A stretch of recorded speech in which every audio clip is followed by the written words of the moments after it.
Hi guys, and welcome back to Model Fix. My name's Dan and today we are modding.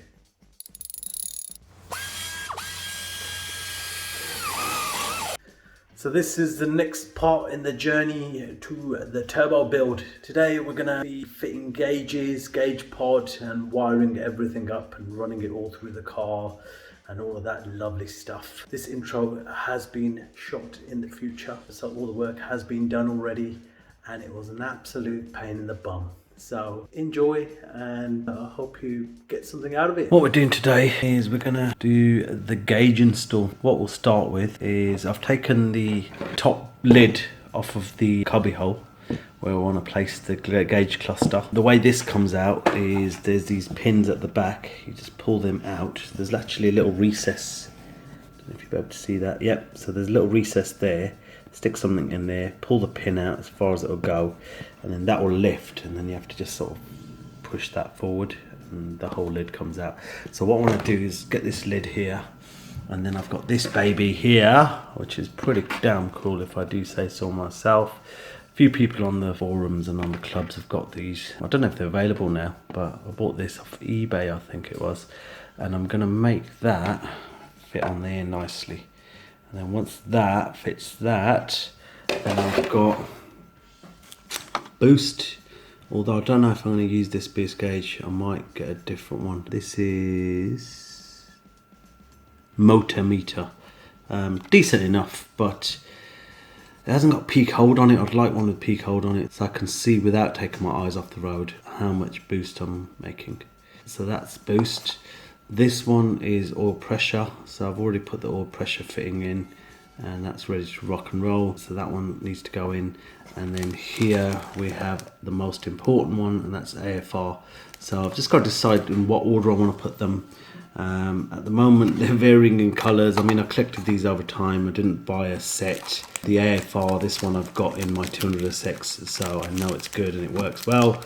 So I got another one of those and it's quite price efficient as well. The other two, I think I had this one knocking about anyway, and then I bought this one quite cheap off eBay. So a bit of a hodgepodge, but I think they'll look alright if I arrange them properly. So first of all, as you can see, this lid has this weird profile. This gauge pod or cluster or whatever you want to call it is exactly the same width as the lid, as you can see here.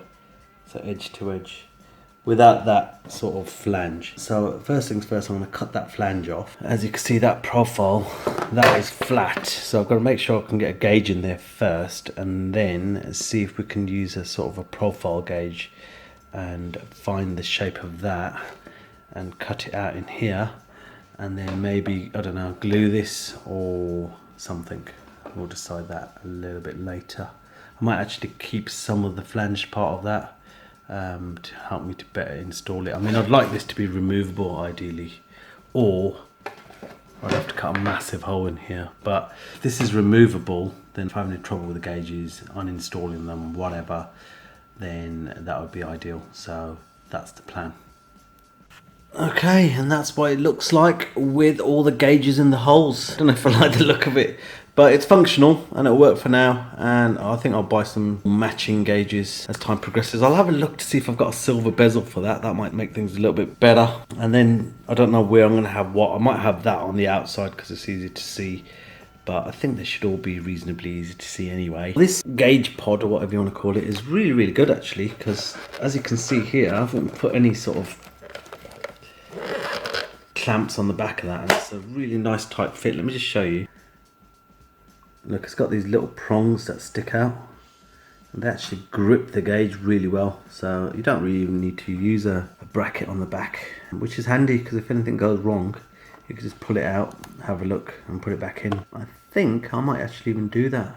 The only one that will get bolted in is this one because it's a little bit loose. Just wanted to have a quick look at where I'd like these gauges to sit from the driver's side. About there is perfect, I think. So just a couple of mil back from where the actual button is, I think would be perfect for this. You could have it further back, but I'd rather have it as far forward as possible so I can see what's going on at all times. So I think that's going to be its resting place. I was going to mark it out, but I think I'm quite comfortable with where it's going to sit.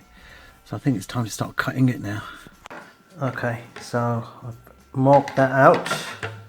First of all, I clamped this to that using that, and then I marked out these lines. Just going to go and cut them off now. And the original plan is not going to work. I'll tell you why in a minute. Right, we are getting there now. Just got to fill this gap. So the original idea, so look how nice and flush that sits now. But the original idea was to use this profile gauge, get the profile of this, and then cut it out on here. But that doesn't actually work, because that would mean that we have to cut about here, and we don't really want to be cutting into the gauge area. So time for plan B. I hot glued this into position so that we can now fill this gap. And what I've done to fill that gap is I've made this template here using the profiling gauge. So I've got the profile, it's ruined now, but I've got the profile of the lid, and I've made this little cardboard panel, and now I'm just going to make a filler plate, and I'll show you that in a minute. Okay, so we've ended up with that now, and that is going to act as the fillet piece that goes all the way around there. So if we just try it up the size, go like that, and then bend it around that corner, you get the idea, right? So what I want to do next, I think, is I want to make a mirror image of this for the other side, and then build a little flap for the top which will bend down and glue to that permanently, and then maybe have a flap on the bottom also which we can screw to this, maybe from underneath so you can't even see it. That's the idea. Let's do it. This was the original fillet piece here, and then I tried to make one with flaps on it so that we can have something to stick to, top and bottom. This card was no good, so I don't know if that's focusing. Yeah, so I had to start again. That card wouldn't bend after scoring it. Then a good old trusty old Kellogg's packet came in, and managed to make that, but it's a couple of mil too big. And then to think of I have to make that out of metal, be an absolute nightmare. So we're gonna have to go back to the drawing board on this one. Hi guys, long time no see. On the subject of ECU and boost, what we first need to do is get some sort of monitoring in the car. So as you would have seen earlier, I was working on the gauge cluster, or the gauge holder, or whatever you want to call it, and I've made a bit of progress, so let me show you. So as you can see, it's in the hole, it sits quite far back. So I seeked a bit of advice off the guys on the forums, or Facebook group should I say, and somebody said, why don't you just put it straight in the hole rather than using the lid at all? And I did think about it, and I thought, is it a good idea? Because it does sit a bit higher up with the lid on, but actually it sits very nice in the hole. It almost looks factory without the lid, apart from this space. So what I've actually done is I've trimmed this out back to the shape of the lid, so it fits perfectly in that hole there, and then I've contoured these edges. So that edge there and that edge there are the exact width of that hole, and then I've had to contour those, or angle them, whatever you want to call it, to fit in there. And now when I put that in the hole all the way back like that, look, no movement. I mean, I don't think it's going to go anywhere now. It's not side to side, up and down. It might jump around. Good progress. So I think I just need to make a little fillet piece for this here to cover that, because I don't like the look of that. And I have got a bit of perspex which I might use, or I've got some magical stuff called black warbler. I'll keep you updated on that. So today we are going to run the wires from the engine bay into the car. Easiest way to do that is to remove the rear bins. It's a bunch of 10 mils, not really that difficult. You've got to remove the trim here, that little seatbelt trim, 2 pins on top, pull it out, and then there's a little trim inside, you remove that also. Bin doors, remove them, 10 mils, and then the actual bins themselves, 2 10 mils at the back. So then what you need to do is you need to look back here, and there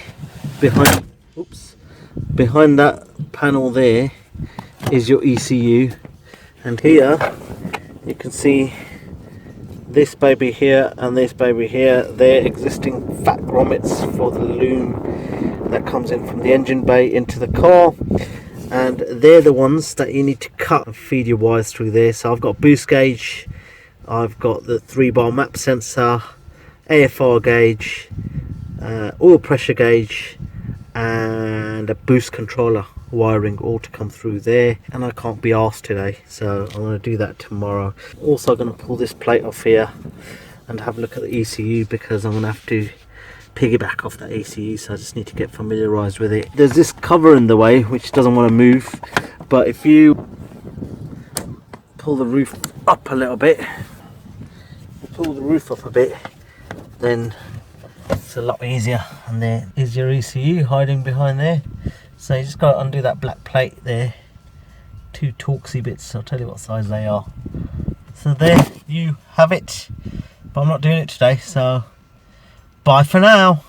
Alright guys, this is the current situation. I've just set up the gauges. As you might have noticed, I've got some new gauges. I didn't like the look of the old ones, and these, still a Chinese special, but quite nice actually, and decently priced. They're about 25 quid each. Stepper motor gauges with peak hold, colour changes, all that flashy stuff. So I just hope they're reliable. They look pretty well made, as you can see here. They're pretty similar to like the Pro Sport ones, so I'm pretty confident they'll be good. And they look fantastic, all black. Now the wiring here, I've got quite a lot, but I only need sort of that for the AFR to run back to the sensor, and then a bit of power wiring there, and then I've got loggers here in and out, so could use those. And then what I've done here is these 2 gauges are chamber mated, and then only one of them needs power, and you could do that with most gauges. So I did that with my Pro Sport ones in the 206, so just power, a ground and an illumination. So I'm just going to try and remove some of this stuff. I can't exactly remember if you can see behind here, so I'm going to take this off, have a look, maybe take the stereo out. I know you can see the wires at the back here, which is handy, so if I could just post them down and then grab them and route them down here, then I might just do that. Okay, this panel here, just 2 screws, one there and one there. Undo those screws and you'll be exposed to this horrible looking thing here.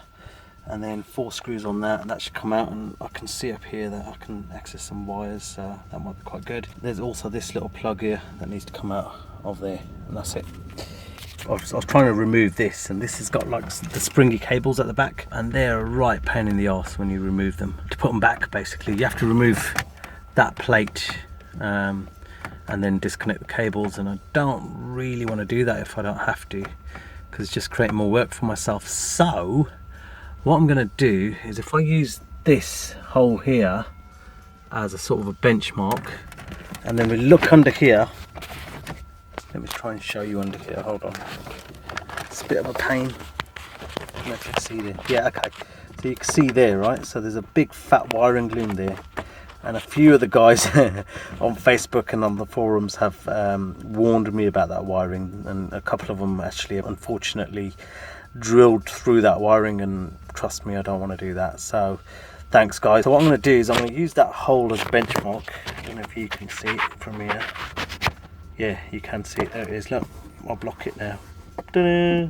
So there's your hole. So if I measure from there to the loom and then cut just before the loom, or should I say drill a hole just before the loom, I should be able to get away with it, and it should be fine. I think I got slightly left to miss that switchy looking thing, whatever that. So yeah, that's my next problem. I think I'm gonna have to drill quite a big hole as well to get all the wiring through. Okay, one of the lovely chaps who managed to drill into the wiring loom is Ben. Sorry Ben. No, anyway, he lovely chap, was unfortunate enough to actually drill through it, and he sent me a picture once he accessed the loom. And this is very useful for me actually, because it shows me exactly where the loom is and where I can get away with drilling. So I'm going to drill about there, I think, in that sort of vicinity over there. So let's give that a go now. Okay, right pain in the arse that is. I've tried to use a cone drill, but you can't actually fit the drill in here. Let me just demonstrate that here. Ooh. The drill, that's about as high as it goes. So I've been drilling at an angle and it's a right pain in the arse. So I think what I'm going to have to do is pull the old Dremel out with a cutting blade and just gently cut a square hole. The hole has been cut out. Not the easiest thing to do, very messy. Plastic gets really hot and burns your fingers if you try and handle it too quickly. I ran a file around it afterwards. It's alright, it is what it is, I guess. I mean, it's the first time ever I've cut a hole that big in a car in a very long time. This car's just not equipped for stuff like this. Oh, another thing. You're gonna be able to see it. There's the loom. Lucky I didn't use a long drill bit. I could have been another victim of that. Yeah, I got away with it. But yeah, there it is. Okie dokie, I had this OBD2 solar panel wire hanging around and I've fed that through. I've taken the glove box out. The glove box sits on those two prongs there.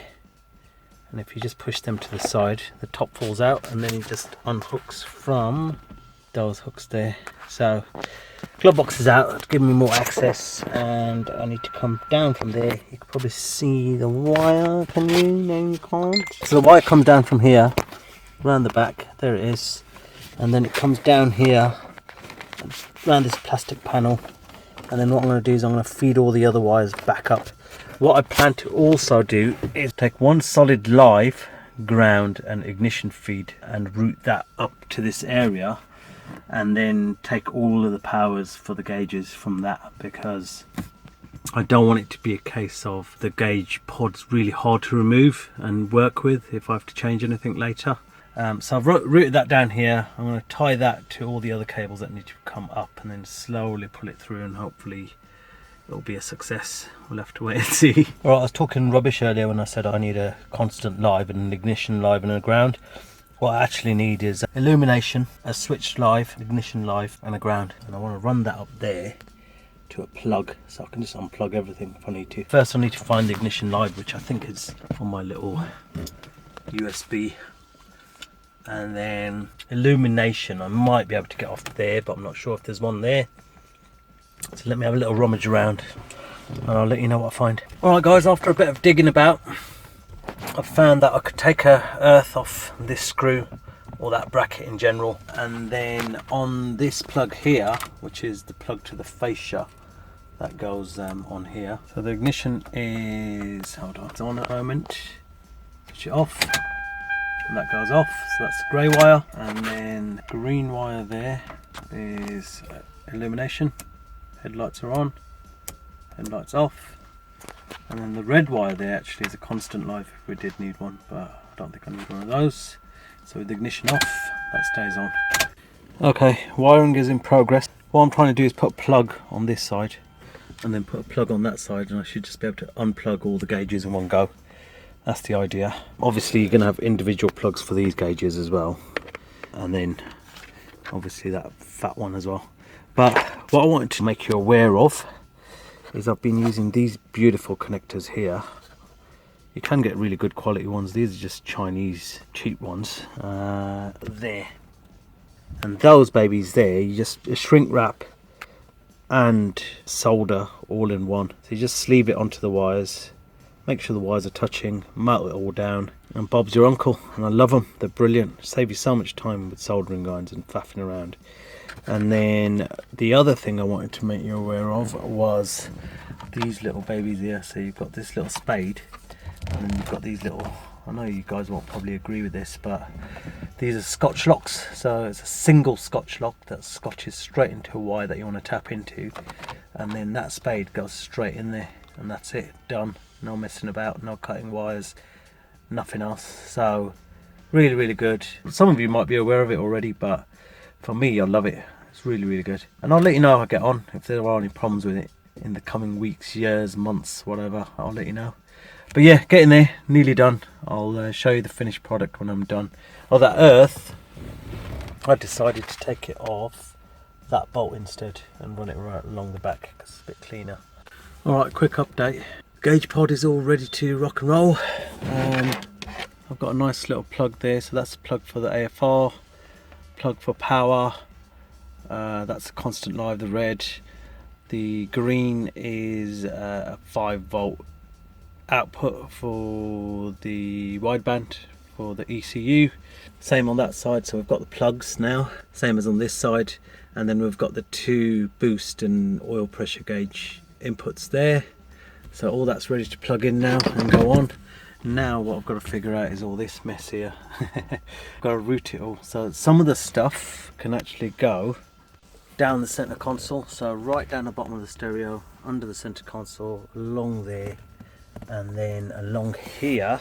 And then if you see, I was worried about putting the bins back and the doors back and the wires coming in the way, but if you pull this back, there's actually some wiring there. Sorry about the light. There's some wiring there, and that comes out. That comes out through this hole here. It would be easier to use the driver's side grommet here in the UK, passenger side if you're in the US, to get the wires out through the bulkhead into the engine bay. So that's the boost controller solenoid. I forgot about the boost controller. So the boost controller is going to sit down there, so that needs to still be wired in and plumbed through. That's pretty straightforward anyway. And then I've got the 3-bar map sensor wire there. That just needs to go through that bulkhead, plug into the ECU and into the sensor, really, for the sensor to get some boost in the engine bay. So the predicament is, if I come out of this side for boost controller, it's not too bad. I can mount it somewhere here, as I'd have to go to the actuator anyway, so that makes sense. The 3-bar map sensor can come out through there, that shouldn't be an issue, and then get plumbed straight into the vacuum here, because that just goes straight into the ECU anyway, so that's not a problem. But the boost gauge, it's got a little solenoid, stepper motor boost gauge that is, so that needs the solenoid being fed a vacuum, so that might come out this side and all. And then oil pressure gauge wiring can come out of this side and go straight down under the car. So I think I'm gonna have to split it 2 sides and do what's easiest, really. AFR gauge wiring will have to come out of this side as well and go down, because well, actually looking at it now, I'd prefer that to come out of this side. That's long enough, so it might work. Alright, let me make something up and I'll give you an update. Alright guys, we made some decent progress today. I mean, the gauge is all plumbed in and routed down. That's the main thing. That was bloody hard. That wasn't a pain in the arse, but it's done, so I'm happy about that. Didn't have any cock-ups. So we've got down to here. I've stripped all that out now because I've got to get the boost controller in the pocket for the stereo, so I've got to drill a hole in there. It's a lot of bloody work, basically. I've got to route all those wires back, decide what's going where, driver side, passenger side, through the tunnel, da da da da da. Might have to extend some of the wires because they might be too short for the gauges. Thinking the boost gauge I might be able to get away with. Well, it's got the pressure sensor, so I can just feed that with some vacuum hose and maybe bring the vacuum hose into the car. But yeah, it's a bit difficult running all the wires and hiding them under the bins, so I think that's going to be a job for tomorrow. So the center console will have to come out.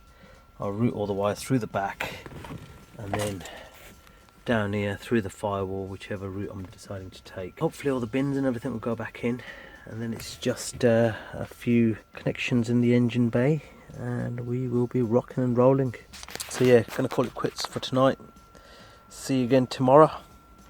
Alright guys, it's a new day and I'm feeling a little bit more positive today. I made a few errors yesterday in terms of, let me just show you. I think I'm gonna put my wideband about here somewhere. That's the only place I can put it because it needs to be 24 centimeters from the turbo, and even that is less than 24, so should work. I mean, it works for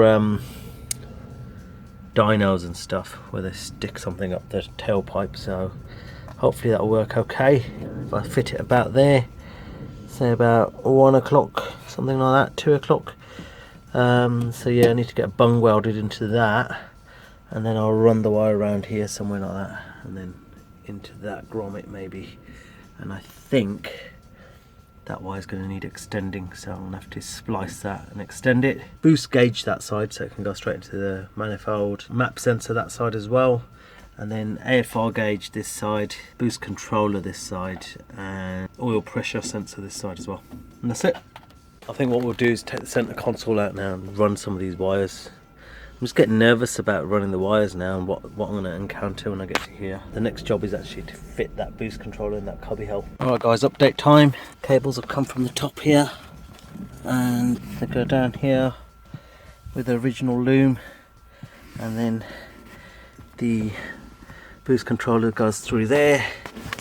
The AFR gauge wire goes through there as well, and then the boost gauge goes through here, and the oil pressure line will go through there as well. Now the oil pressure line will need extending. In fact, I think everything needs extending apart from the boost controller. That's a sensor wire for the AFR gauge, which will go on to the ECU eventually, and the other wire is the map sensor. So I think what I'm going to do now is I'm going to fit everything up here, final fitment, and make sure it all fits nice, and then extend and run these wires properly, because at the moment I'm not sure on length, and I don't want to post stuff through the firewall and then realise it's tight here or something doesn't fit or whatever. So let's crack on. Alright guys, quick update time. I drilled a hole in the middle of the cubby, and it was a pain because I want to leave enough slack in the wire to allow me to pull the boost controller out if I need to, and unplug it if required. Having it in the middle, all the plugs sat directly behind the controller, and the controller wouldn't actually sit in the hole. So plan B, I drilled a hole here in the corner, and then all the plugs sit in that corner now, and the controller on the side. Obviously this isn't the final product. I've got to use a bit of Velcro or something on the bottom of that to make sure it sits nice, but the key objective is to make sure I can pull it out and have enough wire at the back, and then to be able to pull that out as well, so I can actually unplug it if I need to. And I'll leave a decent amount of slack at the back to allow me to do that. And on that note, I've actually extended live and ground wires for the boost controller as well, so they're roughly the same length as the rest of the wires. Date time, the dash is all back together again, gauges are all in, and they're pretty damn snazzy. Still got to learn how to use them properly, but let me just give you a quick sneak peek of what they look like.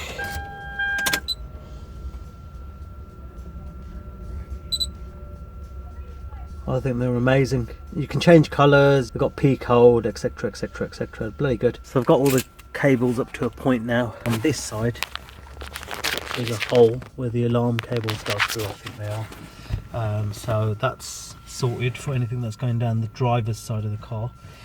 But the passenger side hasn't got that hole, so I think I'm going to drill one and pass some cables through there to keep it all nice and tidy.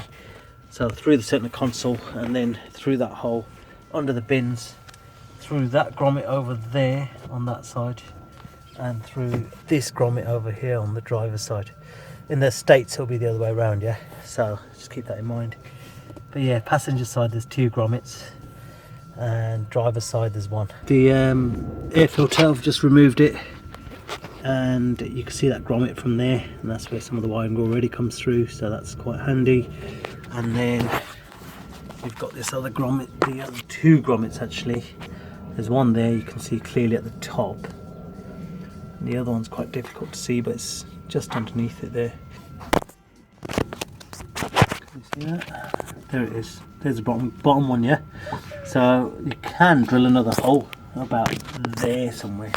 There's a little raised bit someone told me about that you can drill another hole in, but I want to try and avoid making my own holes, so I'll try and use those first. So I've just cut the wideband cable because I need to get that through the bulkhead, and this is what came out inside. I mean, I thought it was a 5-pin plug, but there seems to be 7 wires inside, so I'm just gonna have to figure out what's what and then connect it all up. Right, so inside this cable, this tissuey sort of material, which is, I believe, is some sort of shielding, and then inside you've got, right, so you can see that, right, 2 yellow wires, a black wire, and a naked wire, and that's all wrapped in this foil. So I presume that's all shielded, and they're the signal cables. Then you've got the blue and the red. I've got a 5-core wire which will cover most of that. So I have spliced, can't see it now, yeah, through there, and fed through the boost controller plug, also the extension cable for the wideband. That is where it comes out, so pretty cool. That's 8 wires for the boost controller, all soldered back together. I had to cut them to get them through the bulkhead. Alright guys, update time. All the cables from the front have gone through there now and are all tied up. or cable tied loosely at least. And then I've drilled a hole there and grommet through the hole for the boost gauge and the oil pressure sensor. I've extended the wire with a 2-core single wire. So I've just gone through that top grommet there, and they come out down there where you can't even see, but you get the idea. This white cable I'm going to keep up here for now until I get under the car and connect it up to the oil pressure sensor, and then this wire here will connect to the map sensor. All the wires that are shielded in here are yellow, a bare wire, brown and black. That's 5 wires, yeah? So I'm going to pair those with these, and then that's all the shielded wires in this one. And then in the other one, I've got another 2-core wire here, and that will just house those, the red and the blue, and that's it. So hopefully if there's any issues with the shielding, that should take care of that. I've done the same on the other side. Let me show you. It started raining now, so I have to be quick, but yeah, I've already done it on this side, so that's ready to plug into the wideband. It's absolutely chucking it outside now, and I'm trapped in the car. So I thought I'd just carry on soldering, and this is where we've got to. So I've used my lovely solder sleeves and put all the shielded wires together, and now I'm just going to put that shield back on there and then wrap it all up. And then the red and the blue wire that are here, they weren't in the shielded part, so I will put them separately in here, and then that will be that, and I'll just wrap it all up, and that's the AFR sensor ready to rock and roll. Oh, and if any of you are interested, that's the water pocket on the side of the soft top that leads to the water drains, and you can see it right there in action, working away, because it's raining outside now, and water gets past the soft top, goes down there and out the little hole behind the vent. Interesting, first time I've seen it. I could hear the water, so I thought I'd have a little look. So there you go. So the AFR cable is all done, all good, all wrapped up. I'll just tidy that up later before I put the bins in. And stepper motor solenoid is all wired up, so that's done and out. And then the oil pressure line is the white one, and then we've got the boost gauge sensor here, and I've just run a vacuum line into the car and plugged it into the vacuum manifold in the engine bay. So that's sorted. So I think that's pretty much everything done. That plug there is for the map sensor, so once the map sensor is plugged in the engine bay, that will go into the E-Manage Blue. So exciting times now. Tomorrow I think I need to plug in the oil pressure gauge under the car, so I'll reverse it back onto the ramps, plug that in, and boost controller. That can happen later really, I just wanted to get it plumbed in whilst I was doing the wiring. And what else is there? That's it really. So I'll see you guys tomorrow now. The boost solenoid is bolted down and wired in. I've left a bit of slack there so I can unplug it and plug it in easily. So I'll leave that where it is, so just so I can get the air filter back in the hole and get all this side of the car buttoned up again. That's how it stayed for now until I set up the solenoid and the boost controller. But I'll do that in a separate video. Next day now, car's on ramps. I need to get underneath and connect this wire to the oil pressure sensor. That's going to need to be posted down there somewhere and then routed across. I'll show you now.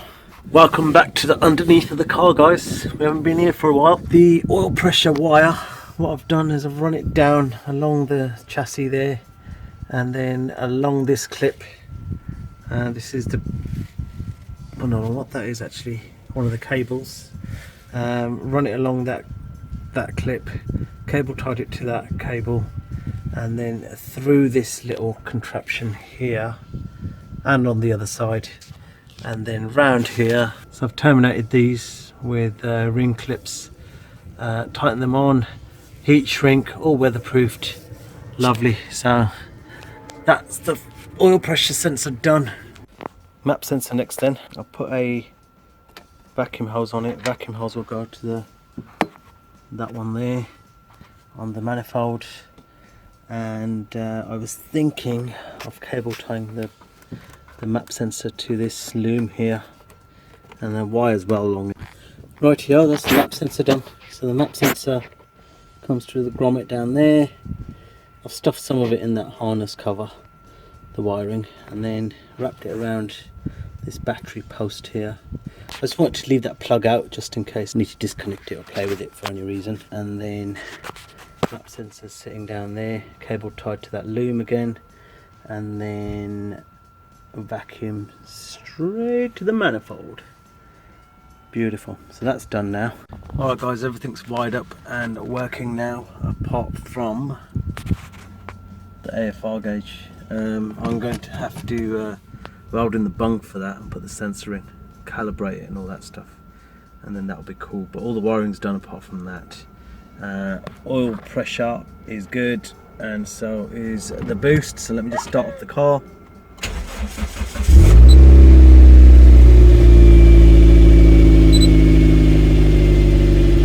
And there we go.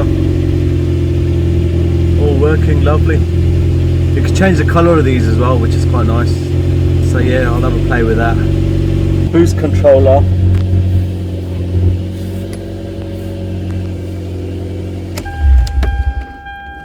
So the boost controller is wired in.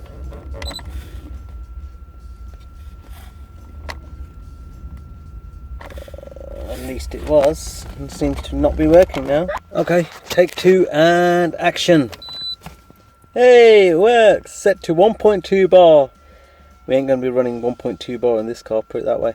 But anyway, that's actually out of the 206. I was running 1.2 bar, which is pretty cool. It ended up being a loose connection. I'm using these spade locks. It's like a Scotch lock with a spade connection. Pretty cool. I'm pretty sure I showed you